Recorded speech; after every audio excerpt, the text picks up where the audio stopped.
Is luxury useful? Olivier, welcome to Fashion Voices. It's luxury is about tracing lines. For instance, you're Chanel, you're not Dior. Yeah. You're Boyard, you're not LVMH. All these advertisements pushed in at our face Yeah. on luxury. Yeah. What do these people fear the most? But luxury is what Plato was calling a pharmacon. It's at the same time a medication and a poison.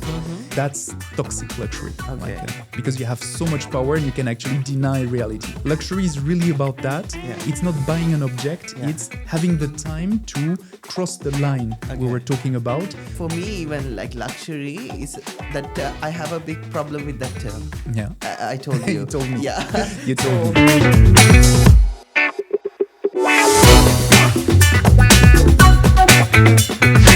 Olivier, welcome to Fashion Voices. Thank you. So I want to directly start with the question because we agreed on starting with the question, is luxury useful? So let's say, I will put it this way. So luxury is often sometimes pursued as people dream of what they need. And it's very far-fetched for some people. Yeah. So do you think, like some people even secretly judge luxury? Yeah. So what do you think, is luxury really useful? That's a difficult question, Okay. actually. In psychology and in sociology, when we have complex questions like this, usually we use the framework of a psychologist that is called Donald Winnicott, an English psychologist, very famous. It's to consider the subject as a game. Okay. So we're going to look at who are the players, what game they play, and how they play it. The first thing that you can notice from the archaeological studies and even the history of art studies is that you find luxury at all the stages of history. For instance, if you take classical history in Egypt, you have linen clothes, you have sandals, you have jewels. The mask of Tutankhamun is like 11 kilos of gold, I think. In Greece, you have the statues of Phidias that are chryselephantine. It's ivory and it's gold. You have in Rome, for instance, the cup of Lycurgue.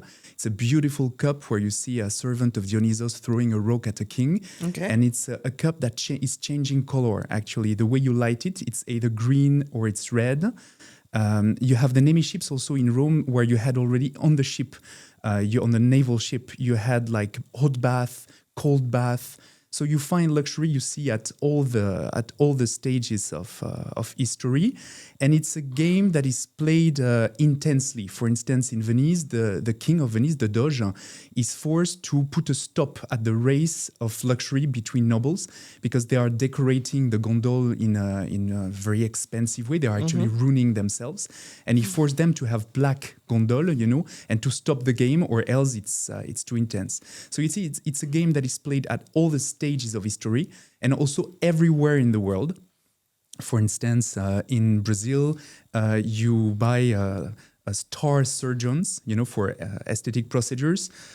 In China, you can buy lucky numbers, phone numbers, like for millions. We'll talk about this one. You have even in other places historically, for instance, in India, in China, the first imperial cities are really absolutely magnificent, absolutely gorgeous. South America, of course, also. And it's not only a question of art, because sometimes luxury is confused, is mixed up with art. It's not only a question of art, It's, for instance, in South America, there's a ritual that is called potlatch, where actually you have to show that you have more than the others, like it's a question of art, but also a question of luxury. So as the School of Chicago in sociology would say, when the game is played at all the periods of time so intensely and in all parts of the world, well, it means that the game means something. It's not just superficial, or else it would have disappeared, True. It means that something really important is happening for society. Yeah. And I just want to add this, like, Olivier has been my lecturer in my master's program, and he has been one of the only lecturer that I encountered who has this depth knowledge of history, of thorough research and academia, and he explains everything without a piece of paper. It just comes to him like you talk to him one day and then you meet him the next day. It's after like not even the next day, like in 5 minutes, he'll bring up some new example. So that's Olivier. So it's like, yeah. Thanks to my mother. She was a good, she was a good teacher. Okay. So, okay, back to luxury. So for many of us, the middle class, Yeah. okay, luxury feels so far-fetched. Yeah. Okay. And some people might envy it. Yeah. And of course. obviously. And even some people get so uncomfortable around it. Yeah. The meaning of luxury, which Yeah. is coexisting in the society today. Yeah. So why does luxury is so exaggerated in this society? Yeah. As you explained, it did exist from the way back from the society, right? In those eras from the Greeks, Yeah. pyramids, Egyptians, it did exist. But why is it so exaggerated in today's society? Why is it? It has always been exaggerated. For instance, in Venice, when I tell you that the nobles of the city are ruining themselves, they spend all the money in the boat, Yeah. they actually do. So it has always been exaggerated. Okay. For instance, when the pharaohs are building pyramids, Yeah. it's exaggerated. Yeah. It's a lot, you know. But the thing is, embedded in luxury, you have two of the dimensions we're going to talk Yeah. about after. Power, Yeah. of course. It shows power, so it's intimidating. And also, it's about waste, as we will Yes. see it. So it might sound at some point vulgar or too much, you know. It's a bit odd, you know, it's Yeah. a bit weird. So you have these two dimensions that are like embedded into luxury that actually can, you know, intimidate people, that can actually make you ask question about what is this really? Okay, I got this answer. I think I got the answer from your answer already. So why does this perception matter so much in the society that we live in right now? Like, I get it, like people who are born to it, Yeah. but why do the middle class and like, why do people try to fit into that set of Yeah. group? Why does the perception matter so much? If I answer now, I spoil.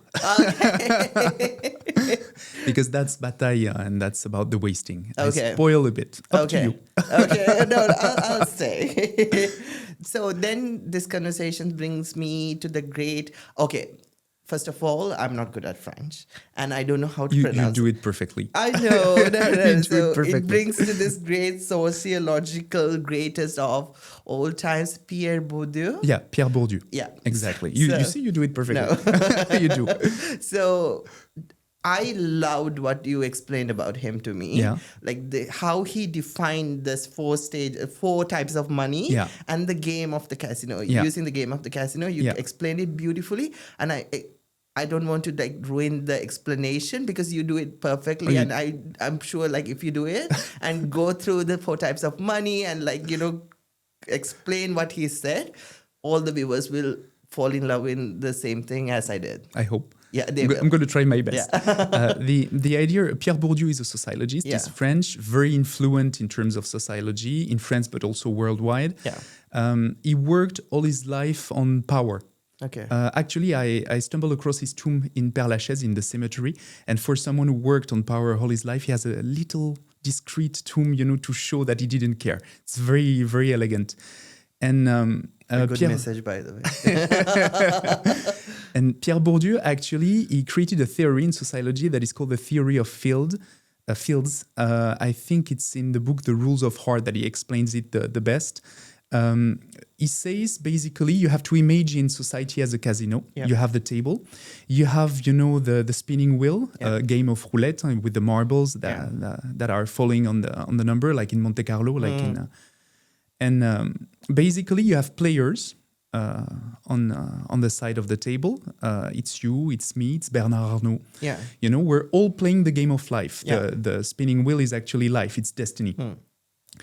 And we come at the table, we have to pay for Yeah. playing, and we come at the table with currency. Yeah. You know, first you would think it's just money, True. the currency. Like as in casino, you come Yeah. with money.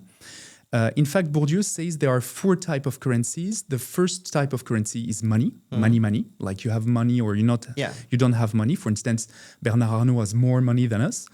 You have a second type of currency that is symbolic. Yeah. Symbolic. The name of Bernard Arnault opens door. It's a title. It's a nobility title. Yeah. We don't have the same possibility. Yeah. We're not as famous. You are. I doubt it.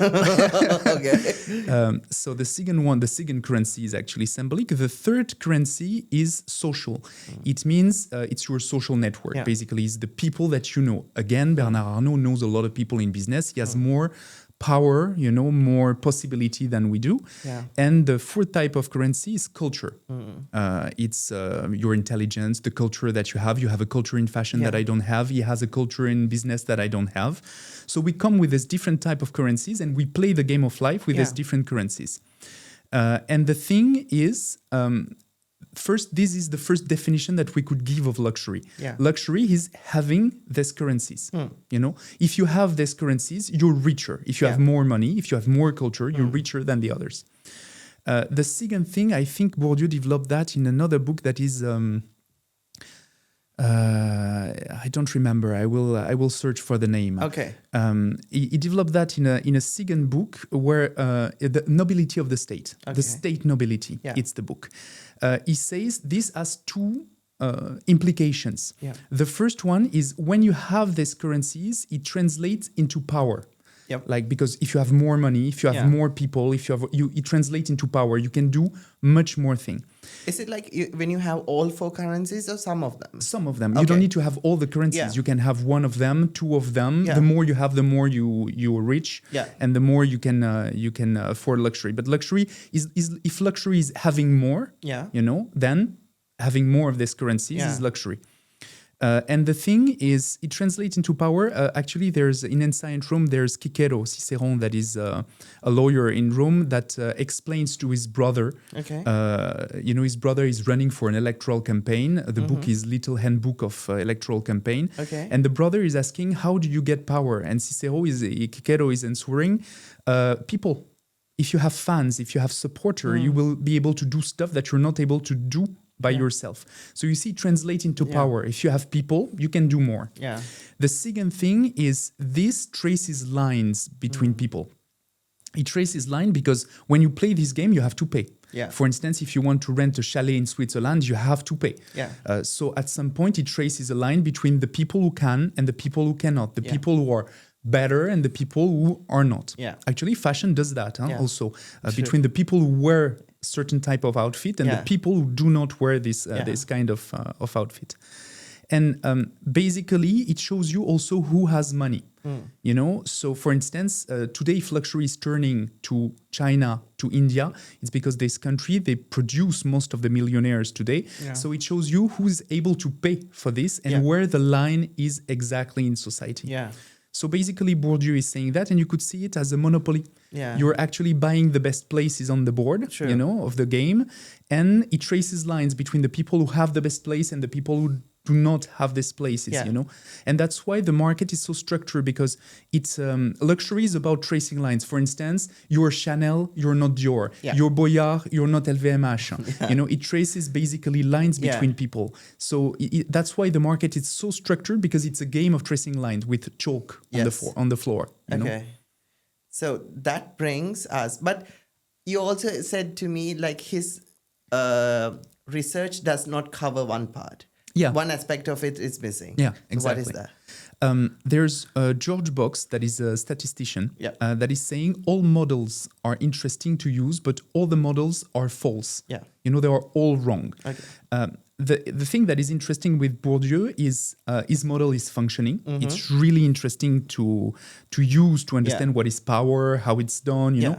But it doesn't account for some of the observations that we observe on the field. Yeah. At the agency, we worked for powerful people, for wealthy people, or even for HNWI, you know. And the thing is, what we observe on the field, the theory of Bourdieu doesn't account for it. Not totally, not completely. Okay. And the thing that it doesn't account is wasting. Yeah. Bourdieu is very rational. Yeah. The system of Bourdieu is very rational, but we observe very irrational behaviors in reality. In economy, we would say they do not fit in the a traditional economic theory. They are not rational agents. If they were really rational, they would not spend. They would invest. They would keep the money. They are not doing that. They are spending and they are wasting. Yeah. And the thing is, they are wasting resources. Like, for instance, I think if I remember, a student of mine gave it to me. If I remember properly, someone really wealthy, ultra rich, is spending in terms of footprint, ecological footprint, 17 years of our footprint. Like in 1 month, they spend 17 years of our footprint. Okay. So you see how much they impact the world. And it's not only resources, I mean, like money or houses or footprint. It's also another resource that is invaluable. That is time. Yeah. Alizée Delpierre, we talked about Yes. Alizée Delpierre. She's a sociologist. Her last book is Serving the Rich, Serving the Wealthy. Okay, please explain it. Okay. Yeah. Basically, she infiltrated in rich family to see how serving, the rich family was working. And she tells you, basically, I summarize, but basically, when you're poor, you cannot afford life. You don't have enough money. When you're middle class, you can pay, but you're on a credit. You cannot pay cash. When you become to be, tell me. Okay. When you're poor, how can you not afford life? You can afford life. You can't afford your expectations. I mean, like you will need, for instance, the help of the state. Yes. Like that's what I mean. Like you cannot afford some of the thing. It's very expensive for you, and sometimes you really don't have the money. Okay. If you're a mother with 2 kids, let's say, and you don't have a lot of money, even if you work a lot, you will be in a situation where it's difficult. Once you pay the rent, it's difficult to help the children. To pay for the children. Okay. So you don't have necessarily a lot of money. True. It's not a judgment, it's just a sociological fact. Okay. So when you're poor, you don't necessarily have the money. When you're middle class, you have the money, but you're using credit because you cannot pay upfront cash. Yeah. When you become rich, then you can pay cash. Like you want a car, you can pay cash because you have the money. When you're becoming richer, actually, it doesn't become only about money because Bill Gates was saying once you have a car, and you bought yourself 10 car, what you're going to do more, once you have $1 million, what you're going to do. The thing, it becomes about time. Yeah. Basically you hire people, servants, lawyers, experts, and you use their time. You consume their time. You have basically parallel timelines, just like in a company, you have employees. Yeah. And you become a little Roman city-state where actually you are using the time of others. Yeah. And that gives you so much more time for yourself, It's as if your time was becoming a bit infinite, The more people, the more you have time. Okay. And actually, after it translates into power, because once you have this much time, to take care of yourself, to organize your patrimony, well, you can go to politics. Yeah. The next stage is actually influence, But basically, she says, Monique Pinson-Charlot, Alizée Delpierre, all the studies that you can read about that, they say basically, first it's a question of resources, then it's a question of time, and they are spending it, they are wasting it in a certain way. Okay. So just to break it down and make it much more simpler to the viewers, I think if we can take some examples from the day and age that we are living in, maybe from the Kardashians or the Beverly Hills Housewives, if we can just weave that into your answer and explain it, I think the viewers will get it much in a simpler way. Wasting resources in the Kardashian, I think it's in the Kardashian. Wasting resources would be taking ice, from the poles by helicopter, for the birthday of your kids. That's typically wasting resources. Yeah. Wasting resources also, there's the boss of a Parisian palace that was telling me, I have a client. One of our guys told him that he was Italian. One of the cook was Italian. One of our cook told him that his mother was making probably the best risotto with white truffles, in Italy. Okay. Well, they took the jet to go. For the afternoon, and came back, just to meet the mother and to be able to. You see, so this is about wasting resources. It's power. They can do it, so and they don't have any limits. and they don't have a lot of, they have limits always, inside and outside, but this is typically wasting resources. And you have also wasting time. It's about the fact that when you and me, the difference between poor people and rich people is they lived so many experiences. When you meet someone that is really wealthy, you're just amazed at how many experiences they've already lived because they have the time. True. We don't, and actually they have these possibilities. Yeah. So I don't know if it's clearer. It is. And I just want to come back to as consumers. Yeah.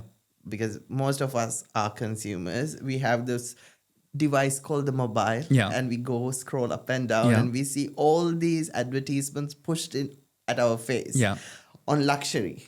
So next time when a consumer sees these kind of campaigns, these kind of advertisements, what should they keep in their mind when about they see what these, is luxury? What is luxury? So the first thing is the mobile phone is not only for us; it's also for them. There was someone very famous, very wealthy in France that was telling us, why should I buy a jet through a conciergerie, a luxury conciergerie, now that I can book it by myself on the phone? So you see, the world is changing on this. The second thing is to understand why they waste. What is luxury really about, and why there's this irrational part. You have to go to Georges Bataille and first to Mary Douglas. Mary Douglas is a sociologist that published a very good book that is called A World of Objects, if I remember properly. And Georges Bataille, La Part Maudite would be translated in the cursed part. They say basically... how can I explain that? They say basically that especially Mary Douglas, basically luxury is irrational. It opens a loophole, in rationality. And Georges Bataille would say that it opens a field of radical play. So to give you an example, a simple example of what it means, when Chinese people are irrational in this and buying lucky phone numbers, with only 8 inside. It's 888, 888. For 21 or 22 million euros, it's irrational. It's not logical, and you open a space of play like for kids. It becomes like completely irrational. It's Alice in Wonderland. You're opening a rabbit hole and you're going to a fantasy world, it's completely irrational. So the implications for luxury, the first one is, you could define 3 different types of luxury. The normal luxury is actually an exit door. You can escape reality. Let's put it that way. When you have too much, when you have more and when you have too much, you don't need to work anymore. You can extract yourself from the constraints of everyday life, and you can play and be yourself. It's just like you feel that when you go on holidays. You extract yourself from working every day, your ass off, and you finally can be free yourself, living in nature, like you can be, you just have time for yourself and to be there. That is true luxury. That is, I have more than I should have, so I can escape. Donald Winnicott, that we quoted at the beginning of the interview, would call that play, actually. You can extract yourself from work and game and you go to play. And that makes luxury important because that's where you feel alive. Very, very much. You feel present. That's why luxury is working, because you feel very much alive at this moment. And what do these people fear the most? And what do people want to buy at the end? What's the fear about? That's the problem of luxury. Is normal luxury, is just it's an exit door. You extract yourself from the constraints so you can just play freely and be yourself and be alive. You feel yourself move. But luxury is what Plato was calling a pharmakon. It's at the same time a medication and a poison. It means that basically there's the second stage of luxury would be neurotic luxury. Yeah. It means that it gives you a cheat code to escape castration, to escape, the problems. Okay. For instance, we're aging. Yeah. We have cosmetics. Nice. But they can go to a clinic in Switzerland and change their blood. Okay. They have a cheat code, for what they fear. They can try to avoid it. They have more weapons and more means to try to avoid it. Okay. So the thing is, this can lead to innovation, but it's also a problem because basically it's based on fear. But it's interesting in a sociological and a psychological perspective because it gives you an idea of what society fears in general. Yeah. For instance, the pharaohs, Yeah. they were building pyramids because they were scared of death. Yeah. They were trying to control death. Yeah. So luxury, it's about freedom, but it also gives you an idea of what people really fear in a society. Okay. For instance, today is not having the time. Yeah. Like it's feeling something through experiences. Yeah. That's very important, in luxury. It gives you a compass, Yeah. of what people fear. And the third stage, we were talking about the movie The Substance. Yeah. Typically, the third stage is Yeah. exactly that. Lacan, in his discourse on capitalism, was saying basically, instead of healing yourself and looking inside of you, you will try to find an object that fills the gap. You will Yeah. buy an object that fills Yeah. the gap. And that typically is the substance. Okay. And that becomes perverse, toxic, because you become a person. The same boss of the palace was telling me where, I didn't recognize myself. One day there was no place at a restaurant and I just screamed at the people. You see, there's the risk you pass on the other side, Yeah. and there's the risk that actually you think that the limits do not apply to you. You deny the limits. It doesn't apply to me. Yeah. And you can become an Elon Musk that says basically, I just want a bunker, robots to protect me, and the rest of society doesn't matter. Yeah. And that's toxic luxury. Okay. Because you have so much power and you can actually deny reality. True. So in this context of luxury, what else do you want to tell the viewers about in the context of luxury, the day and age that we are living in today? Yeah. Before I ask you the question, what luxury is about for you? Yeah.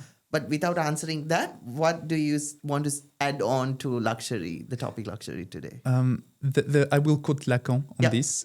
Basically, if you try to buy an object to fill, the gap, Yeah. to fill the hole in you, or to feel the fear, Yeah. it will not work. This Okay. is not luxury. This Yeah. is capitalism, basic capitalism. It's just shopping, Yeah. basically.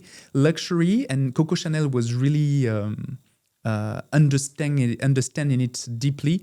There are two moments. The first one is she was saying a luxury, it's never showing off, it's a way of life.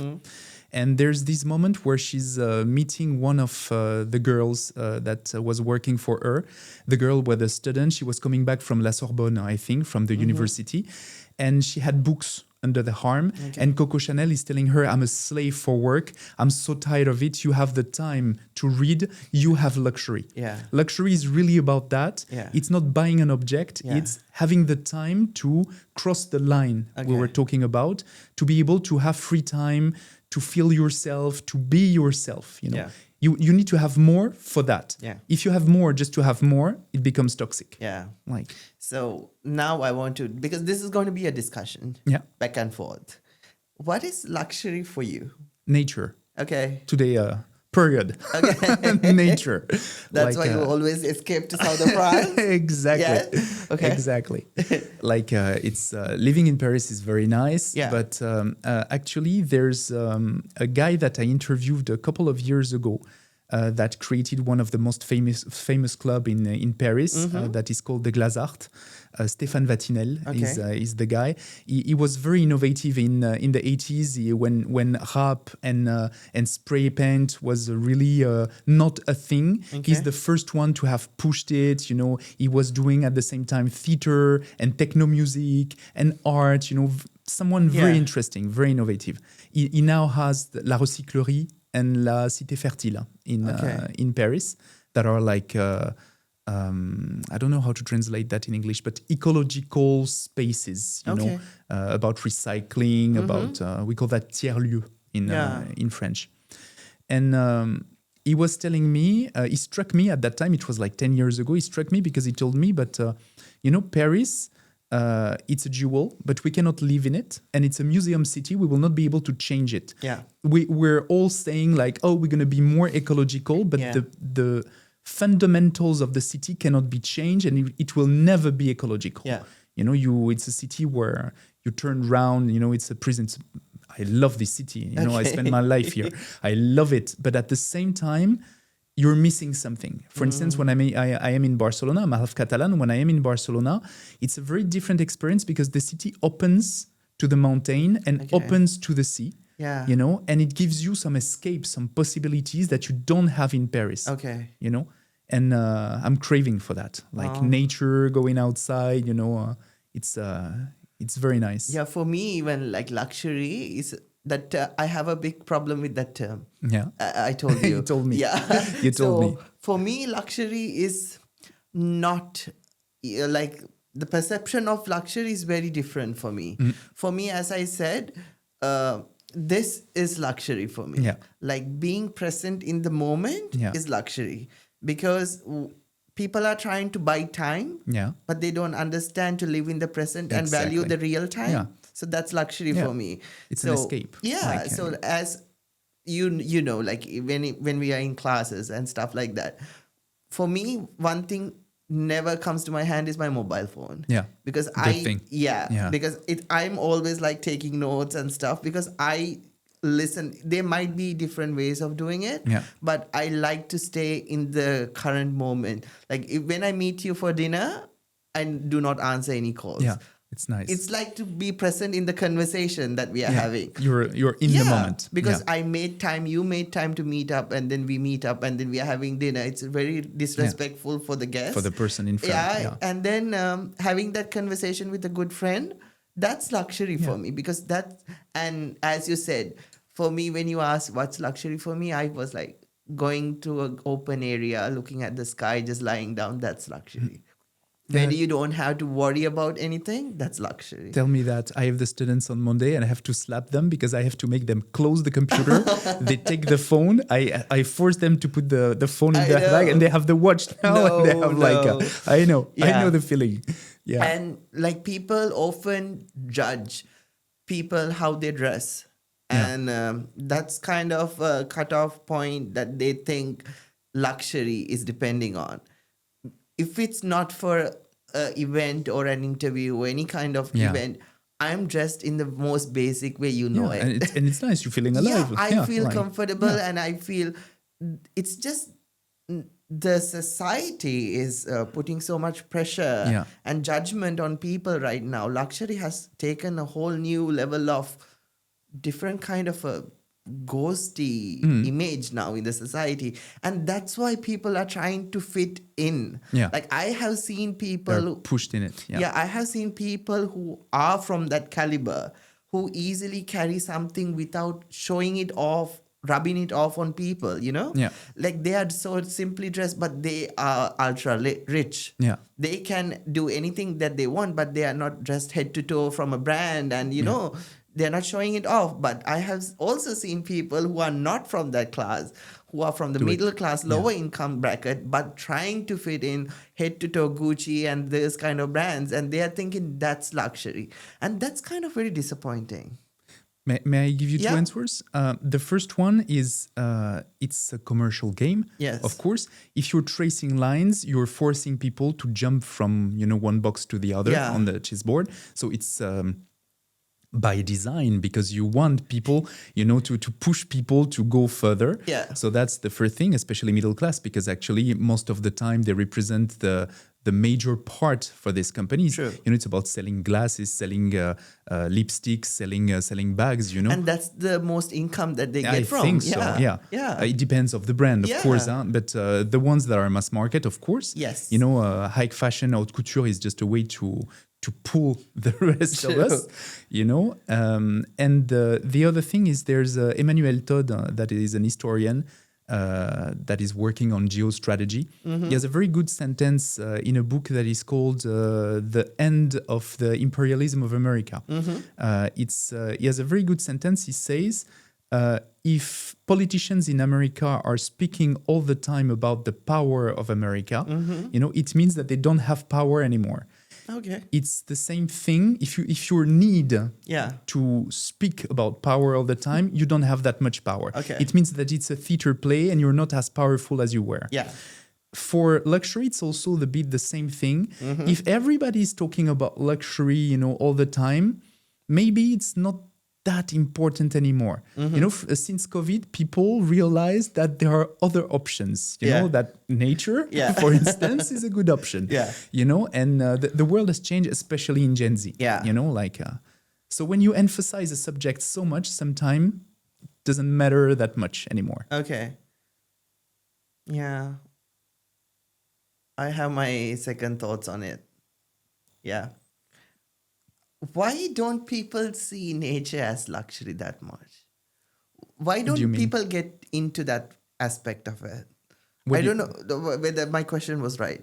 Like, I know people who, there is a very limited number of people who really, really value it. Yeah. But why You mean is what? the majority Nature, behind the rat race? Or the wealthy people, Yeah. they do. Like, for instance, Okay. you have more and more in the classifications. It's called wabi-sabi. Okay. From the Japanese word. Yeah. Imperfection. Yeah.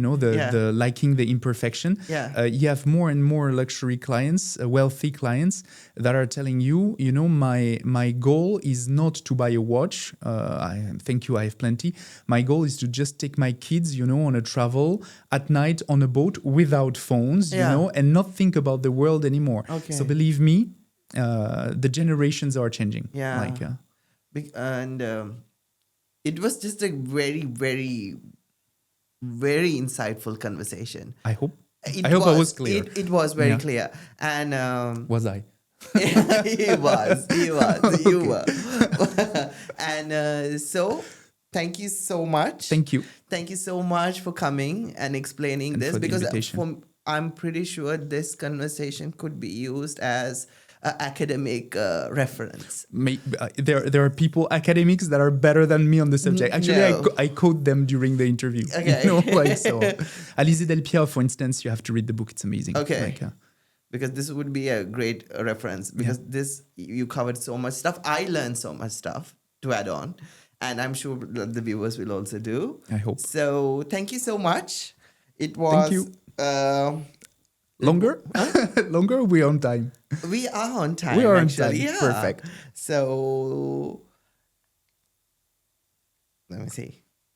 So thank you so much. Thank you. It was a fascinating conversation with Olivier Mokaddem, a journey that reminded us luxury isn't simply about price tags or perfection, but about meaning, emotion, and identity, from ancient rituals to modern experiences. From the sociology of distinction to the psychology of desire, luxury continues to reveal who we are, what we value, and what we long for. Perhaps luxury's true purpose is not to separate us, but to show us deeply, seek beauty, time, connection in a complex world. Olivier, thank you so much for sharing your insights and perspective. And to everyone watching, stay curious, stay inspired, and remember, fashion is never just what we wear, it's how we understand ourselves. This is Fashion Voices with Kushan. Until next time, love yourself. Thank you so much.